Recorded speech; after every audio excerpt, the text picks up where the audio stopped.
Padma railway সংযোগ সেতুর কয়েকটি পিলারের পাশ থেকে অতিরিক্ত মাটি সরানো হয়েছে বলে জানিয়েছেন সড়ক পরিবহন ও সেতু মন্ত্রী শেখ রবিউল আলম। তবে এ নিয়ে গণমাধ্যমে অতিরঞ্জিত সংবাদ প্রচার হয়েছে বলে অভিযোগ তার। তিনি এ বিষয়ে সংবাদ পরিবেশনের ক্ষেত্রে গণমাধ্যমের যথাযথ ভূমিকা প্রত্যাশা করেন। সচিবালয়ে সাংবাদিকদের সংগঠন বিএসআরএফ এর এক অনুষ্ঠানে সাংবাদিকদের এক প্রশ্নের জবাবে সড়ক পরিবহন ও সেতুমন্ত্রী এসব কথা জানান। বলেন, নির্বাচনী ইশতেহার বাস্তবায়ন করাই সরকারের অঙ্গীকার। ১৮০ দিনের যেসব পরিকল্পনা নেওয়া হয়েছে তা বাস্তবায়নের পথে। এছাড়া মেট্রো রেল স্টেশনে পোস্টার, ব্যানার কিংবা বিজ্ঞাপন প্রসঙ্গে জনসচেতনতার উপর গুরুত্ব দেন সড়ক ও সেতুমন্ত্রী। একই সঙ্গে যথাযথ কর্তৃপক্ষকে এ বিষয়ে ব্যবস্থা নেয়ার নির্দেশ দেওয়ার কথা জানান তিনি। এদিকে রাজধানীতে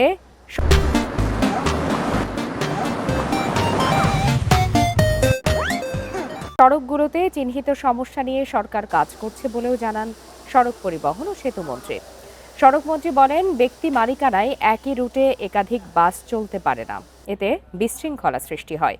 সরকার রাজধানীতে বাস ও মেট্রো মিলিয়ে একটি মাল্টি যোগাযোগ ব্যবস্থা চালু করতে চায় বলেও জানান তিনি।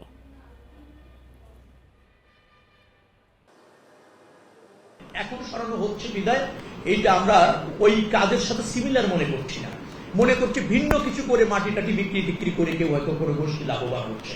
এই মাটি সরানো তার অংশ না, এই মাটি সরানো ব্রিজ বানানোর কনস্ট্রাকশনেরই অংশ।